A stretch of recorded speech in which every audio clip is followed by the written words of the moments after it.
young woman risks everything to climb a forbidden stairway into the clouds.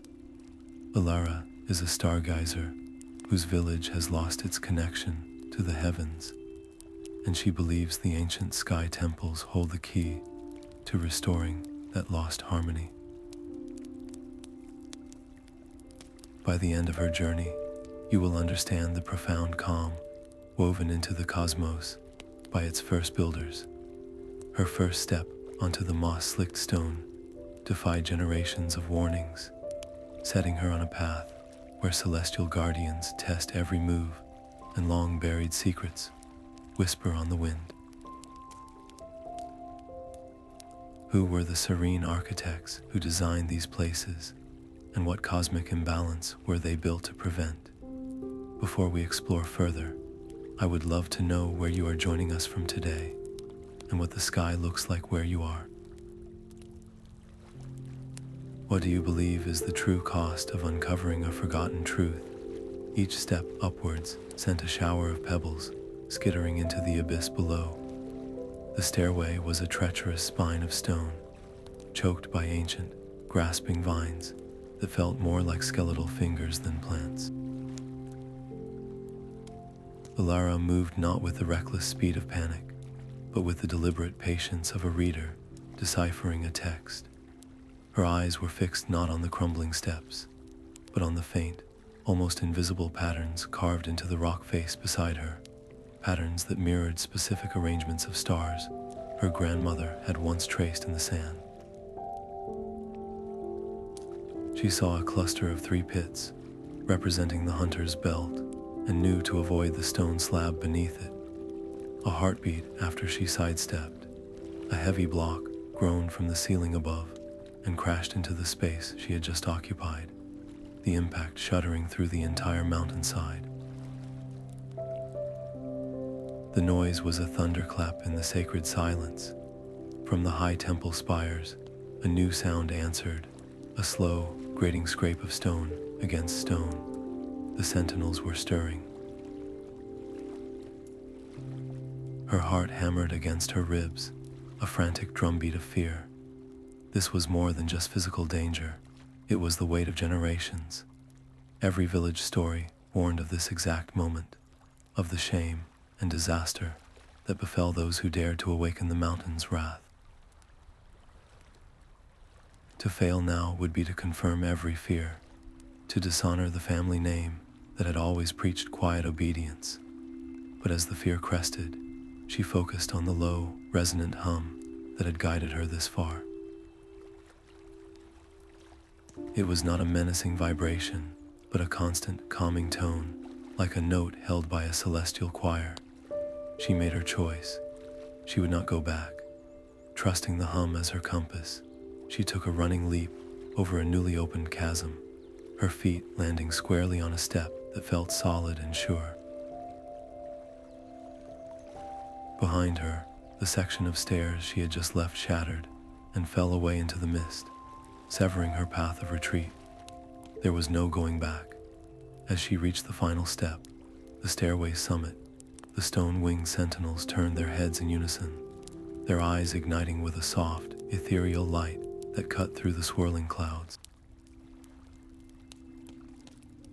Elara held her breath, pressing herself against the cold rock. Before their gaze could find her, the massive, ornate door before her, carved with swirling, familiar constellations, slid open without a sound, revealing a dark antechamber where the very air seemed to vibrate with a power waiting to be understood. The air within the antechamber was cool and hummed with a low, melodic resonance. Elara found herself in a space that felt less like a room and more like a captured piece of the night sky. The walls were lined with crystals that glowed with an inner light, each one pulsing in a slow, steady rhythm that mirrored the heartbeat of a distant star.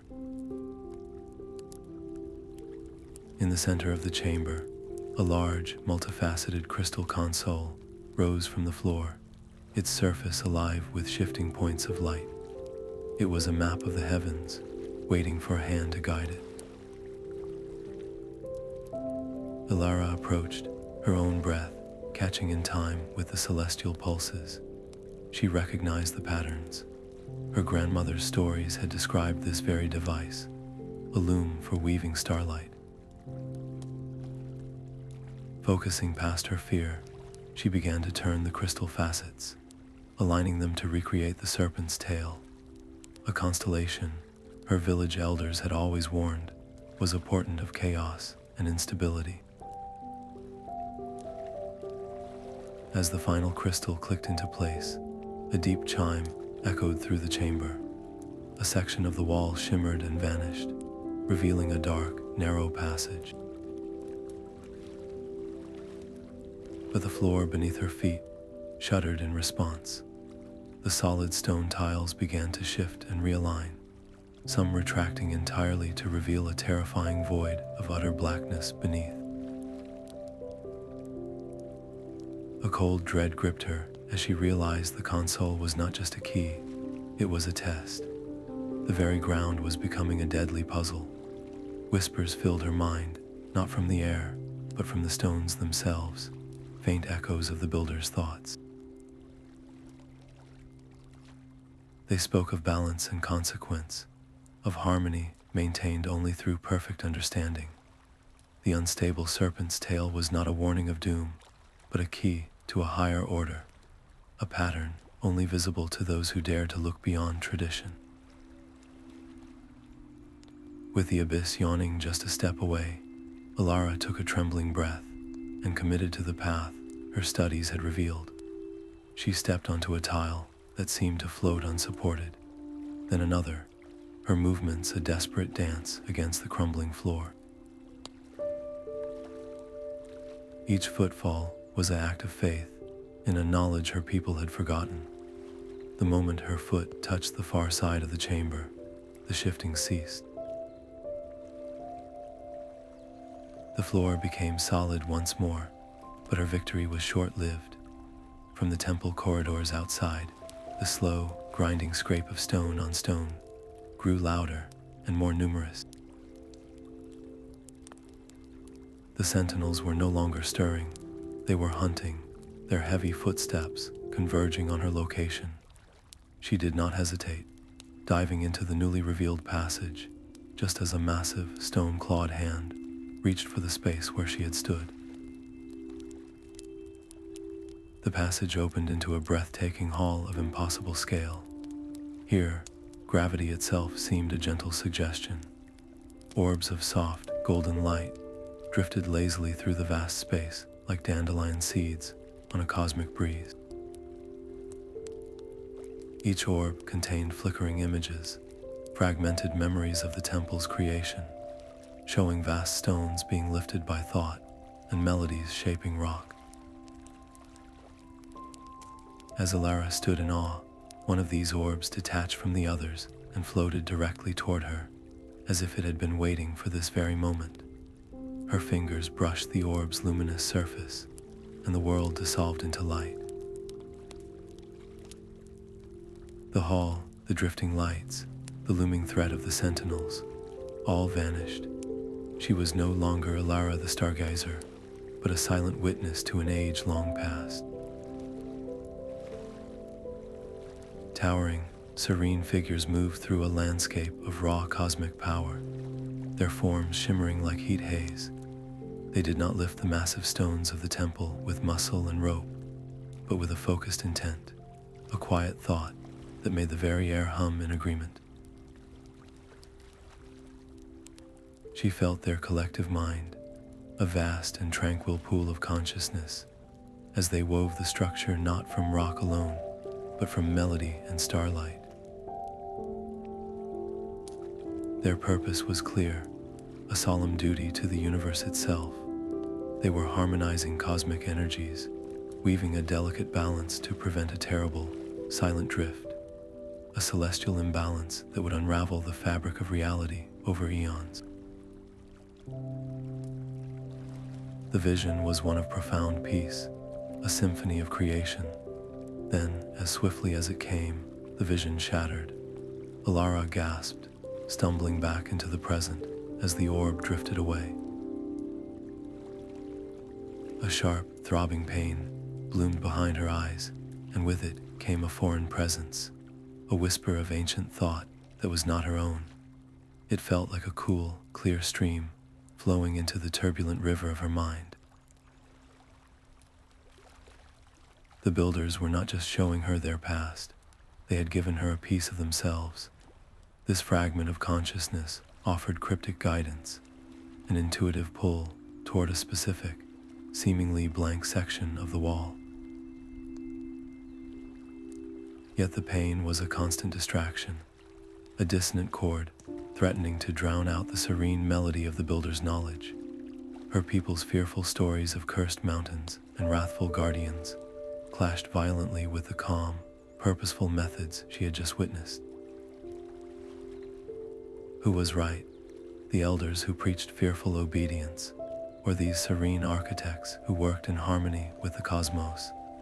The internal conflict was a storm inside her, but she had to choose. Trusting the pain and the whisper, she made her decision. She would follow the builder's guidance. Ignoring the disorientation, she moved to the section of the wall the presence indicated and pressed her palms against the cool crystal. A section ear-eyes open with a soft chime, revealing a pedestal upon which rested a device of interlocking silver rings and glowing gems, an astrolabe of impossible complexity. As her hands closed around its cool metal, a thunderous crash echoed through the hall. The sentinels were no longer at the door. They were inside. Their stone wings scraped against the high ceiling, and their eyes, once ethereal, now burned with a hostile crimson light. The builder's consciousness in her mind flared with a moment of profound sadness, and she understood. These were not mere guards. They were the builder's own failed creations, early attempts at guardians that had become corrupted, their programming twisted into a mindless hostility.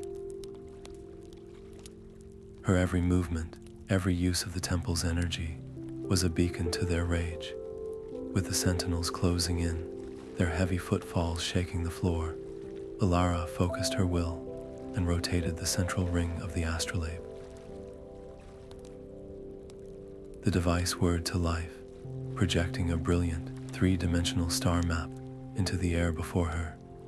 The constellations shifted and swirled, their lines converging to form a single, pulsing pathway that led deeper into the temple, pointing unmistakably toward a place the map labeled the Heartstone chamber.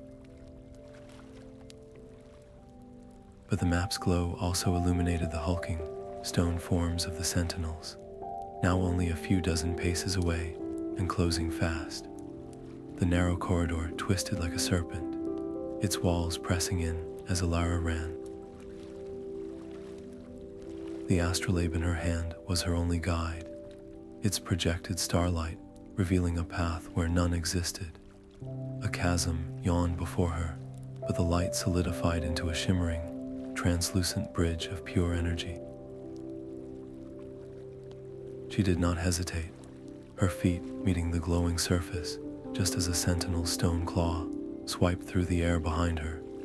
Turning, she angled the device, reflecting a concentrated beam of its celestial map directly into the creature's burning eyes. The red light flickered and dimmed, the sentinel recoiling with a grinding roar of confusion. It was a momentary reprieve, but she used it to flee deeper into the labyrinth. Her small victory was short-lived.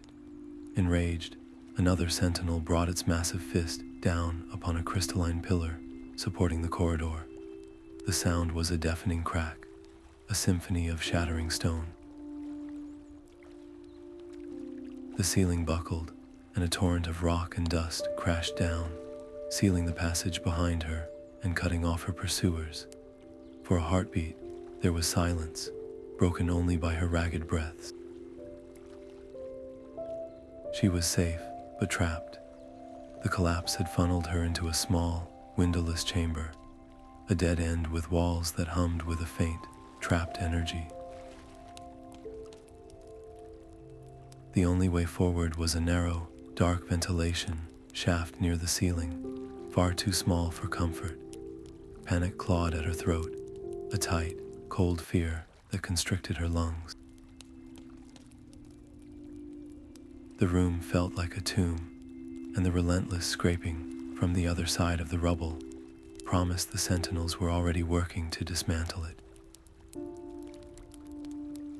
Then the builder's consciousness stirred within her mind, a cool, calming balm against the heat of her terror.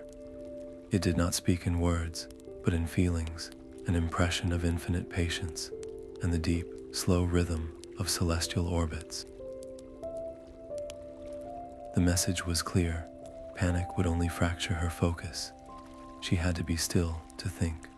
Her eyes fell on her leather pack, filled with precious water and food, the last tangible reminders of the world below. It would not fit through the shaft. The choice was brutal in its simplicity. With a final, wrenching heave, she shoved the pack into a shadowed corner, her stomach clenching at the loss. Survival and the mission were all that remained. She pulled herself up, squeezing her shoulders into the tight, dark opening, the cold metal scraping against her skin. It was a desperate, claustrophobic crawl into utter blackness, the sounds of the Sentinel's relentless work echoing behind her, a grim percussion to her flight. The builder's voice whispered again as she moved, and with it came a flash of understanding that pierced through her pounding headache. The Sentinels were not born of malice. They were once peaceful stewards, their purpose twisted long ago by a cosmic event, a silent ripple in the fabric of reality that corrupted their core function, turning guardians into hunters. This knowledge did not lessen the immediate danger, but it filled her with a profound sorrow for the lost harmony of this place. Just as the tight walls felt like they would crush her, the shaft angled downward and deposited her softly onto a bed of cool, fragrant moss. The oppressive darkness vanished. She found herself in a garden suspended among the clouds, a place of impossible tranquility. Glowing flora pulsed with soft, rhythmic light, their petals shifting color as she passed. The air was sweet and still. From the heart of this sanctuary, a gentle, melodic voice spoke, not in her mind, but on the air itself. Welcome, seeker, to the sanctuary of stillness. The voice belonged to a man who seemed woven from the garden itself, his robes the color of moss and his eyes holding the deep calm of a still lake. His name was Eris, and he was the last keeper of this sanctuary, a solitary guardian who had spent decades listening to the temple's fading song. He saw the storm of conflict in Alara's eyes, the pain of the foreign consciousness, warring with her own fears. Without judgment, he guided her to a smooth stone seat, its surface warm with stored sunlight. Breathe, he instructed, not to fill your lungs, but to quiet the noise within. Her first attempts were ragged, her mind a frantic bird trapped in a cage of doubt. But Eric's presence was a steady anchor, his own breathing a slow tide that her own gradually learned to match. As her mind stilled, the sharp pain behind her eyes softened, and the builder's whisper transformed from a disruptive intrusion into a clear, flowing stream of insight. The knowledge unfolded within her, not as a command, but as a simple, profound truth. The temples were not machines. They were living instruments, and their final calibration required a living key, a consciousness pure in its intent to harmonize, not to control. The revelation should have been a triumph, but it felt like a sentence. How could she be that key? Her heart was not pure. It was filled with the bitterness of her village's disapproval, the secret pride in her defiance, and the chilling fear that her quest was one of selfish curiosity, not selfless duty. She confessed this to Eric, her voice barely a whisper among the glowing flowers. He listened, his gaze never leaving hers. "Purity is not the absence of shadow," he said gently. "It is the choice to turn toward the light, even when your own doubts cloud the path. Your journey here, through every fear and obstacle, is the very proof of your intent." But as he spoke, a distant, thunderous impact shook the very roots of the garden. "Time is a thread fraying fast," Eric warned, his calm demeanor tightening with urgency. "The Sentinels feel your growing connection. Their corruption is a wound in the temple's heart, and it bleeds aggression." Alara looked inward, at the conflict between the village girl she had been and the key she might become. She thought of her grandmother's stories, not of fear, but of wonder. She thought of the builder's serene purpose, a legacy waiting to be restored. The choice was not about being worthy, but about being willing. "I accept the role," she said, her voice finding a new strength. "I will be the key." Eric nodded, a flicker of relief in his ancient eyes. "Then you must pass the trial of harmony. Your emotions are not a weakness here. They are the very tools you will use." He gestured to the garden around them, to the streams of liquid light that flowed between the roots of the glowing flora. "See how the energy responds to your state of being. You must become a conduit of balance." Closing her eyes, Alara let go of the fear, the doubt, the pride. She focused on the memory of the builder's collective mind, that vast, tranquil pool. She envisioned her own heart as a still point, a calm center in a turning universe. She did not force the energy, but invited it, her balanced emotions acting as a gentle guide. As she found her center, the garden responded. The glowing plants brightened, their pulses synchronizing into a single, radiant rhythm. The streams of light swelled, flowing with renewed vigor, and flowers of impossible colors bloomed at her feet, filling the air with a sweet, intoxicating fragrance. The builder's consciousness within her sang in resonance, the connection now seamless and painless, a perfect chord of understanding. The garden's brilliant display was a beacon in the temple's gloom, and it drew exactly the attention Eric had feared. From the shattered corridor entrance, a new presence emerged. This was no mere stone sentinel. It was their leader, a massive entity sculpted from dark, crystalline facets that reflected the garden's light in broken, hostile shards. It stood blocking the only exit, its form radiating a palpable dissonance that made the very air vibrate unpleasantly. The garden's light dimmed in its presence, the flowers curling in on themselves as if in pain. "The time for trials is over," Eric said, his voice low and grave. He pressed an object into Alara's hand, a simple flute carved from a single piece of pale, moon-touched wood. "This cannot command, and it cannot destroy. Its song is one of remembrance. It reminds even the most lost creation of its original, harmonious design. It is your shield, not your sword." As the crystalline sentinel took a ground, shaking step forward, Alara lifted the flute to her lips, her heart a drumbeat of calm resolve, and stepped forward to meet the corrupted guardian. The first note from the flute was a fragile, trembling thing. It wavered in the charged air, a stark contrast to the sentinel's crushing presence. Yet as the sound touched the creature's crystalline form, a visible shudder passed through it.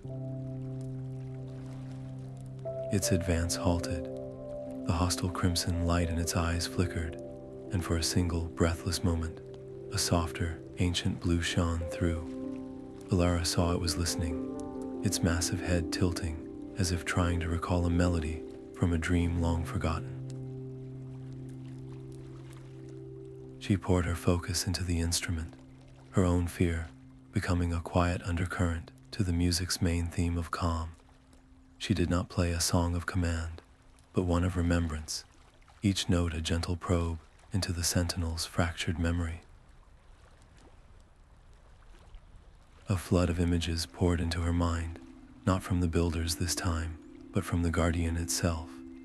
She saw it in its prime, a majestic figure of polished stone and light, its purpose not to hunt, but to protect. It stood watch over ceremonies where star patterns were woven into the very air, its presence a bastion of peace. Then came the discord, a silent, invisible wave of cosmic interference that washed through the temple like a psychic shockwave.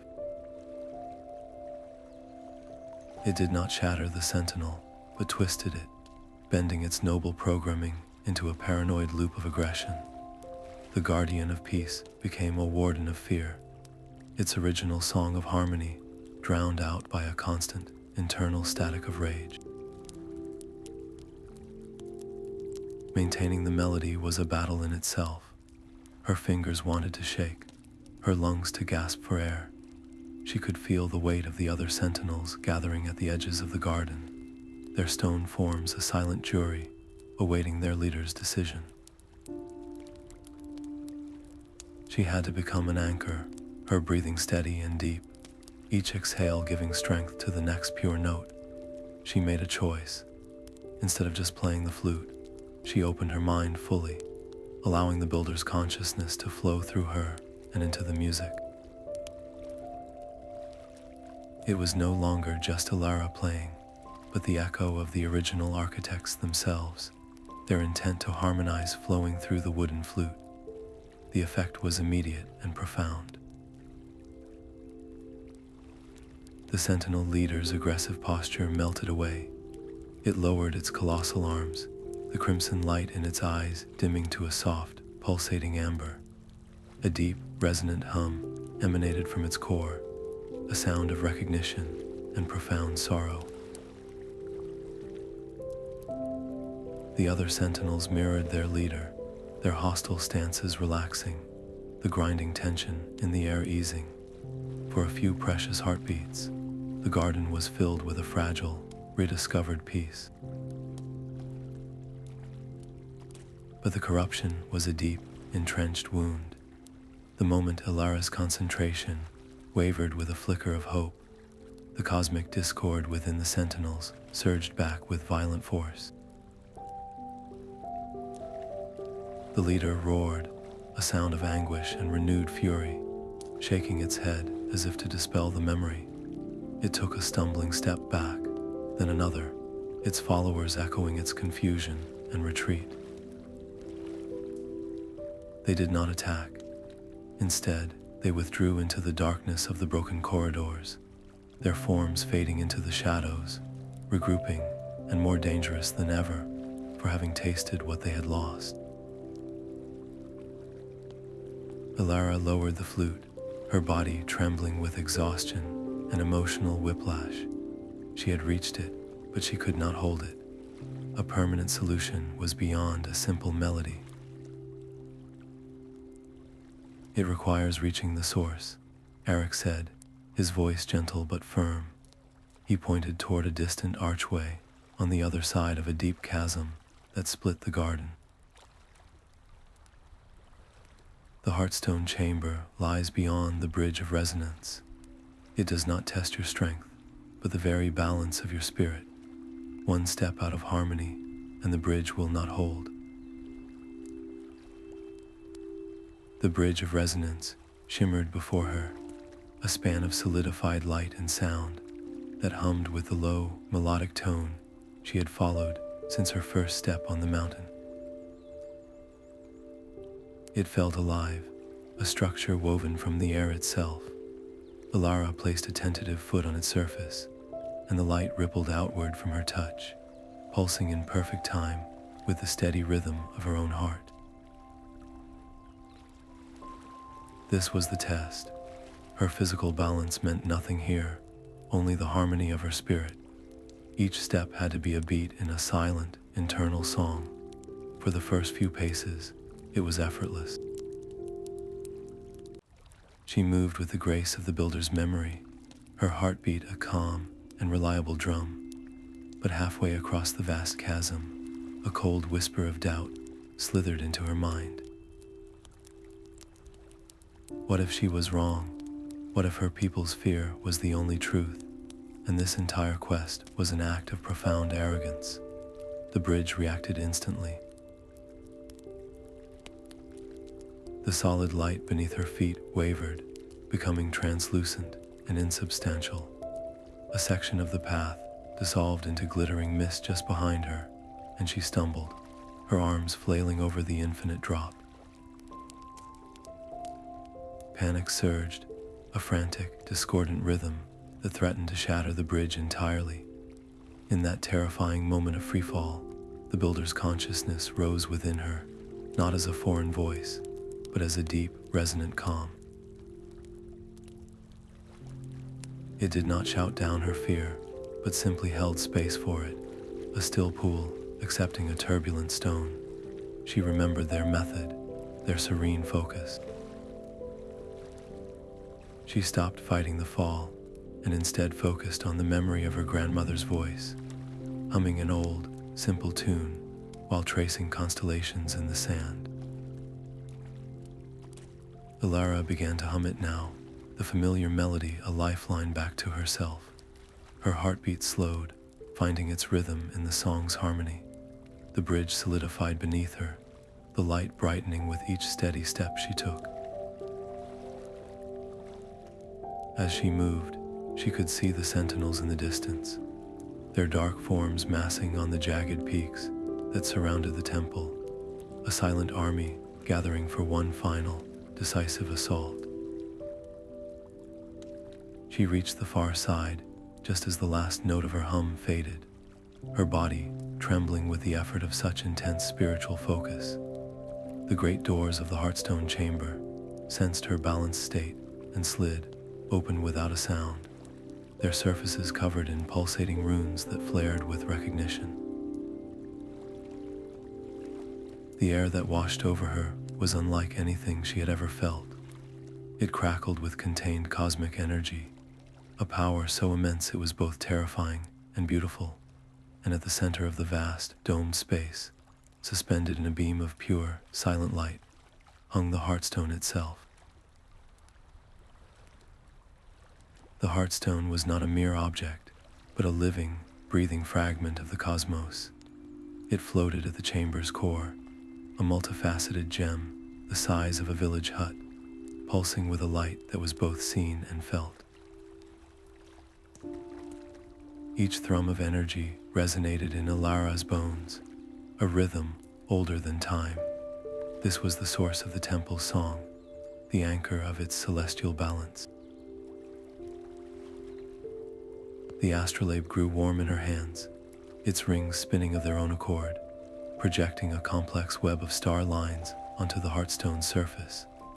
Her task was clear: to tune this cosmic engine, to align its immense power with the harmonious patterns it was built to maintain. Her first attempt was clumsy, born of haste and the echoing roar of the sentinels pounding against the chamber doors. She twisted a ring, forcing a constellation into place. A jagged arc of raw energy lashed out from the Heartstone, scorching the wall and leaving a deep, smoking crack in the crystal. The entire temple groaned in protest. The builder's consciousness within her flared in alarm, a silent scream of warning. This was not a simple puzzle. A full misalignment would not just break the temple, it would snap the delicate threads of harmony it held taut, causing a silent, cosmic unraveling that would spread across the heavens. The weight of that responsibility crushed down on her, more immense than any mountain. She could feel the Sentinel's rage, a dissonant counterpoint to the Heartstone song, and knew her time was measured in heartbeats. Her own fear was a thick fog clouding her mind, her hands trembling too much to make the precise adjustments required. She had to see the patterns, not just with her eyes, but with her soul. There was only one path forward, a terrifying surrender. She had to let the builder's consciousness in completely, to merge with the ancient mind, and risk losing herself within its vast, alien memories. It was a choice between failure and a different kind of loss. Closing her eyes, Alara stopped fighting. She opened the gates of her own mind, allowing the cool, clear stream of the builder's thoughts to flow in without resistance. Her personal fears, her village's disapproval, her pride, all of it was swept away in that tranquil flood. For a moment, she was nothing and everything, a single note in a universal chord. Then clarity came. She saw the cosmic designs not as lines on a map, but as living, flowing rivers of light, each constellation a vital organ in a galactic body. Her hands steadied, moving with an instinctual grace she did not possess, adjusting the Astrolabe with gentle, certain touches. The Heartstone responded, its pulsations smoothing, its light growing more focused and pure. But the chamber doors, strained beyond endurance, exploded inward in a cataclysm of shattered crystal and stone. The Sentinels surged into the sacred space, their forms silhouetted against the chaos, their burning eyes fixed on her. The leader lunged, its stone claws reaching to crush both her and the Astrolabe. There was no time to flee, no time to think. Alara did the only thing she could. She kept working. Her hands, now glowing with a soft, internal starlight, continued their deliberate dance across the device. As the Sentinel's shadow fell over her, the Heartstone flared in response to her final, perfect alignment, its light building into a silent, overwhelming crescendo, set to rewrite the fate of the sky itself. The wave of harmonizing energy was not a weapon, but a memory. It flowed from the Heartstone through Alara, a river of pure, ancient intent that washed over the Sentinels in a silent, brilliant tide. She did not push the energy out. She simply allowed it to pass, her own compassion and hope acting as the final, living conduit for its power. The strain was immense, a feeling as though every thread of her being was being pulled taut, vibrating at a frequency that threatened to unravel her very soul. The chamber shook, crystals humming in sympathetic resonance as the wave touched the corrupted guardians. For a terrifying moment, their forms seemed to dissolve into shimmering static. Then, the hostile crimson light in their eyes flickered and died, replaced by a soft, serene blue. The jagged, aggressive edges of their crystalline bodies smoothed, their postures shifting from a predatory crouch to one of reverent stillness. The lead sentinel, now a figure of polished stone and gentle light, slowly knelt before her, its massive head bowed. The others followed in a wave of grinding stone, a collective gesture of gratitude and peace. In that moment, Alara faced a final, instinctual choice. A part of her, the girl raised on fearful stories, whispered that these beings were a threat that should be unmade. But the harmonizer she had become saw the truth. They were victims of a long-ago discord, now healed. She chose not to banish, but to forgive, weaving their restored essence back into the temple's song. As the last of the energy left her, the builder's consciousness flowed out with it, a gentle withdrawal that felt like a fond farewell. She was alone in her own mind, For the first time since the garden, the silence both vast and strangely peaceful. The immense effort left her drained, her body trembling with a deep exhaustion. But above, through the crystalline dome, the stars shone with a fierce, clean light, their patterns realigning into a stable, eternal dance. The cosmic designs were mended. The lead sentinel rose and offered a stone hand, not in threat, but as a guide. It led her from the humming chamber to a quiet alcove open to the sky, a place of soft moss and warm stone. As she lay down, too weary to even think, the sentinels took up their original posts as silent, peaceful stewards, their forms guarding the harmony they had once sought to destroy. Ilara looked up at the constellations she had helped restore, their light a gentle blanket in the cool night air, and knew a profound and quiet peace. Rest was a slow, steady tide that washed over her weary body. In the quiet observatory, with its open archways framing a sky now perfectly still, the sentinels moved with a new purpose. They brought her cups of cool water from hidden springs and leaves of a silvery herb that soothed her aches and cleared the lingering fog from her mind. Their movements were deliberate and gentle, a silent apology written in stone and light. With her strength returning, she knew her task was not yet complete. The people below, her people, still lived in the shadow of the mountain they feared. Taking the Astrolabe, she did not attempt a complex message. Instead, she focused all her intent, all her newfound peace, into a single, simple symbol of a blossoming flower, woven from the light of the steadfast northern star, and sent it shimmering down through the atmosphere to bloom in the night sky above her village. The reaction was not immediate joy, but a profound and wary silence. For days, the village elders debated the celestial sign, a conflict between generations of ingrained fear and a fragile, budding hope. Yet the symbol's persistent, gentle light in the heavens, a calm contrast to the portents of doom they had always expected, eventually swayed them. A small, cautious delegation was assembled, its leadership entrusted to the elder who had once been most vocal in his disapproval of Ilara's quest. As she watched their slow ascent from the temple heights, a deep loneliness settled in her heart.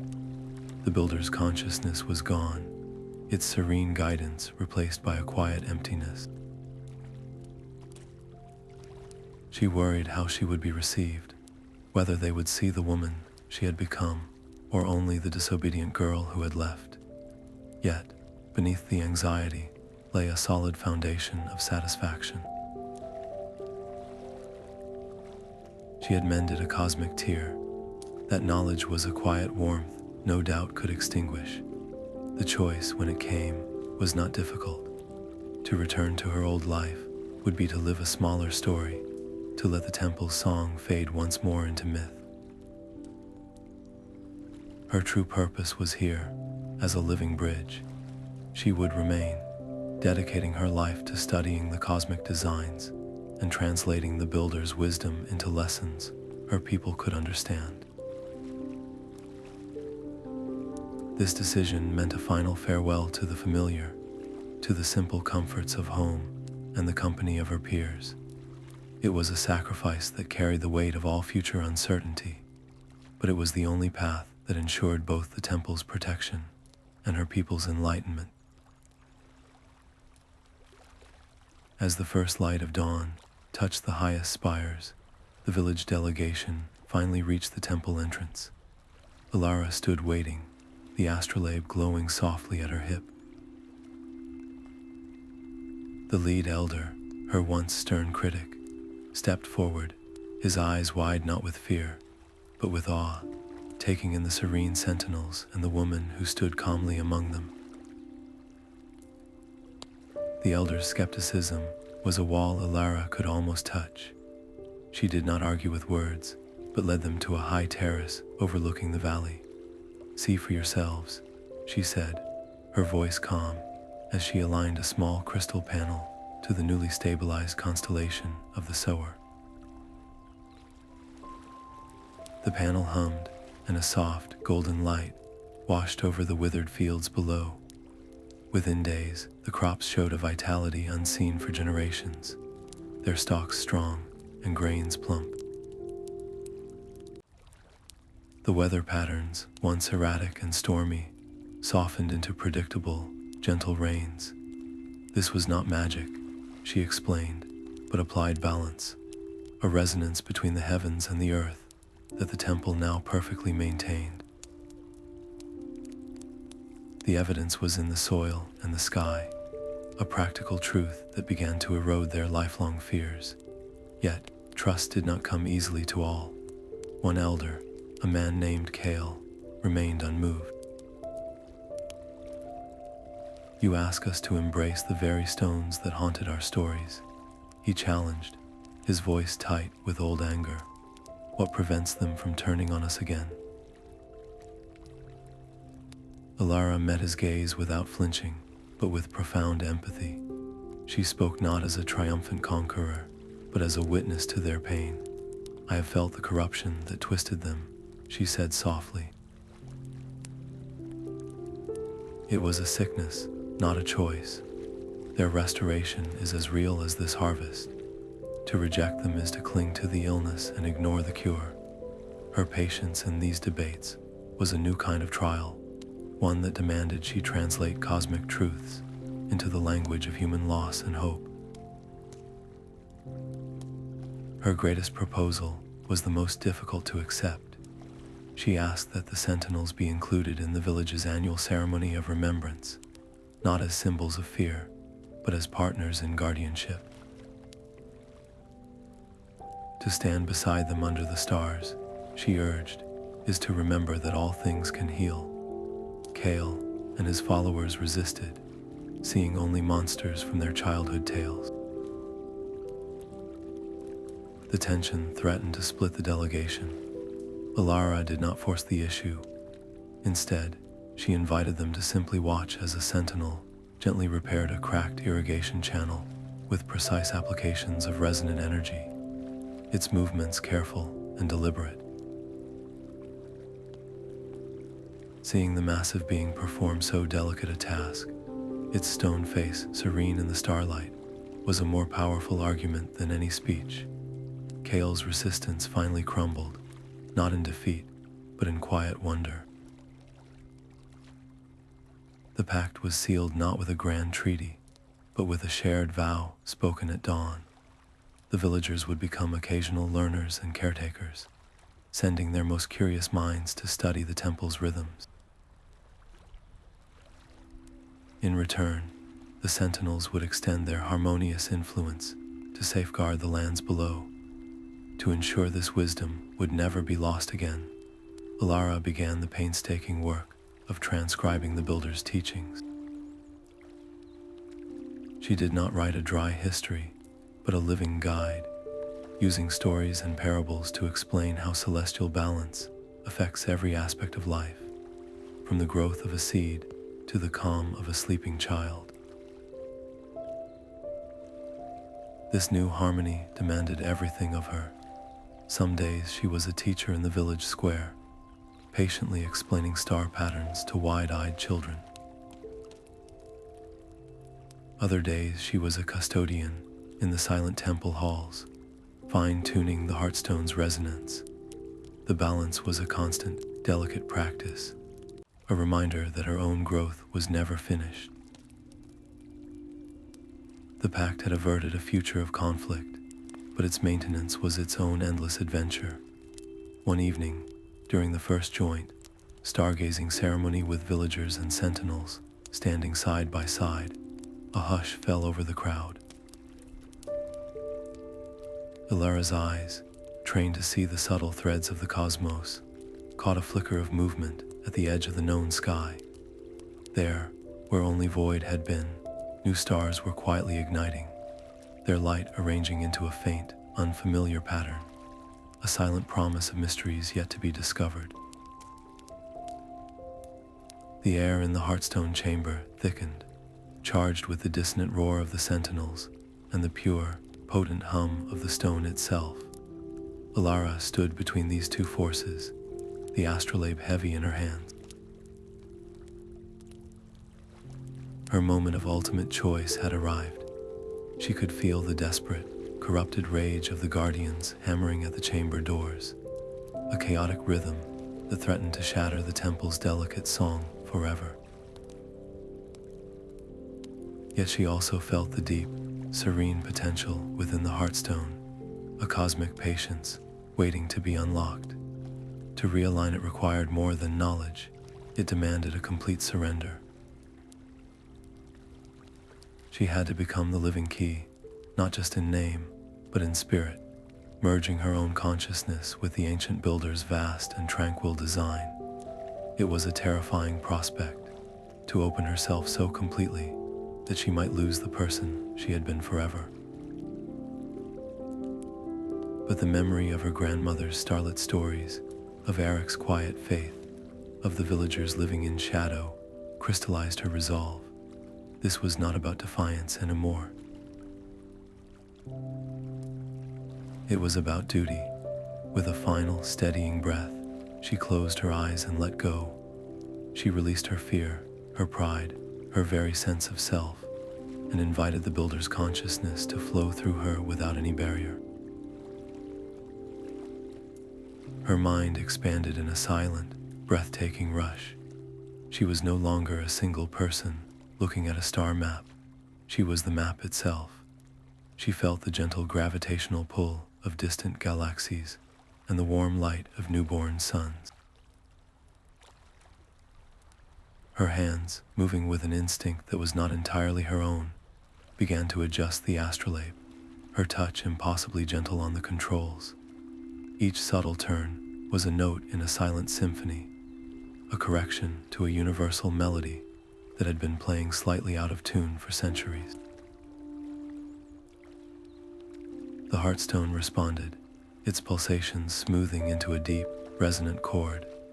Its light, once jagged and strained, softened and spread through the chamber in a warm, embracing glow. But the cost was immediate and profound. As the harmony built, she could feel her personal connection to the builder's thinning, fading like a cherished dream upon waking.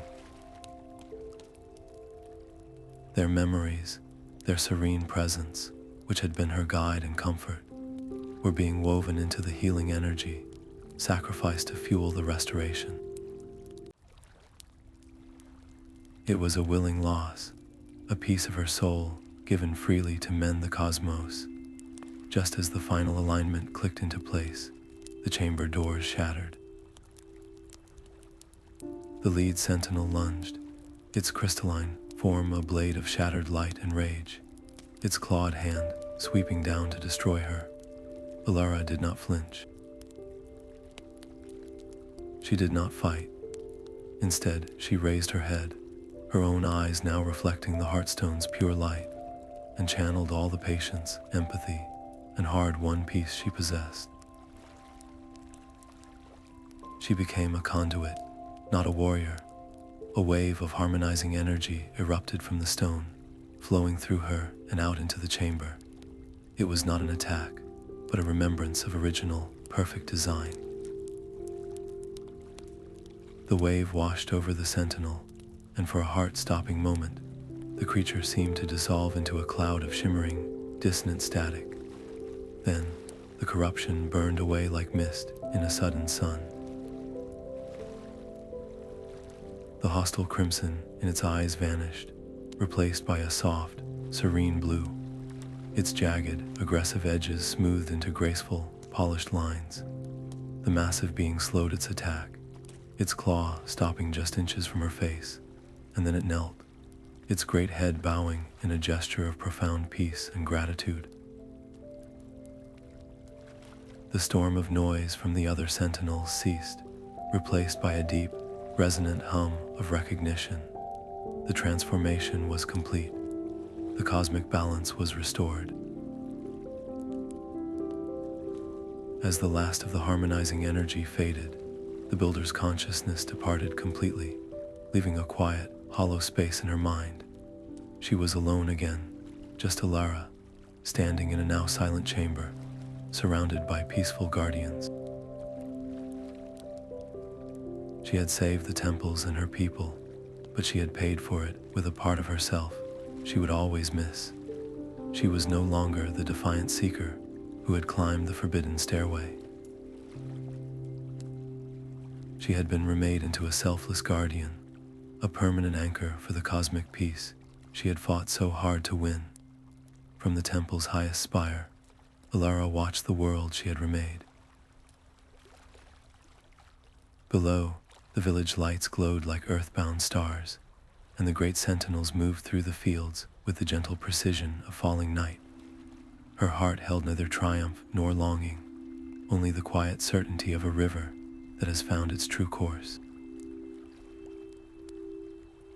The builder's voice had faded into the cosmic hum, but their wisdom remained, translated now into the simple rhythm of her breath and the steady pulse of the temples around her. She was no longer just a stargazer or a seeker, but a living bridge between heaven and earth, a keeper of the balance that sustained both. The stars overhead shone with a clarity she had only dreamed of in her youth, their patterns no longer distant mysteries, but familiar friends in an eternal dance. This new harmony demanded constant attention, a delicate calibration of human needs and celestial rhythms. Some days she mediated disputes over water rights by explaining how lunar cycles affected the aquifers. Other days she adjusted the temple's resonance to encourage the germination of winter seeds. The work was never finished, for balance is not a destination, but a practice, a continuous conversation between what is and what could be. Children from the village now played games beneath the sentinel's watchful gaze, their laughter mingling with the low hum of ancient stones. Elders who once feared the mountain now came to sit in its tranquil courtyards, finding comfort in the ordered patterns of the cosmos.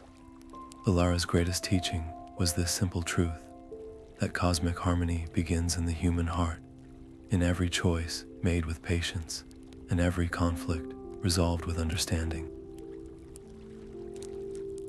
The sky temples themselves seemed to breathe with a deeper, more serene energy, their song a constant reassurance that protection and wisdom would endure for countless generations. And yet, as she looked out at the familiar constellations, her eyes, trained to see the subtle threads of reality, noticed something new.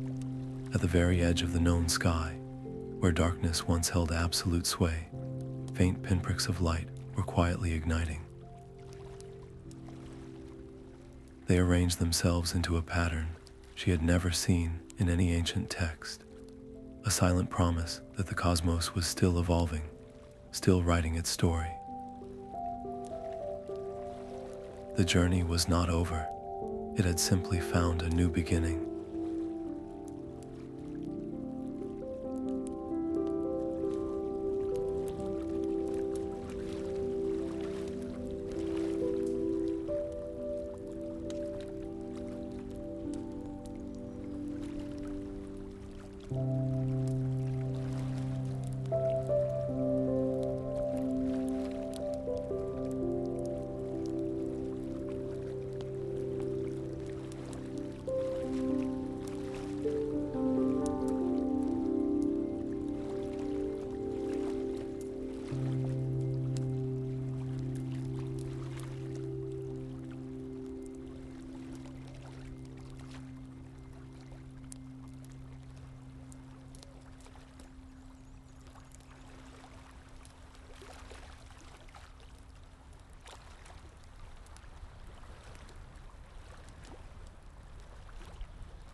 you.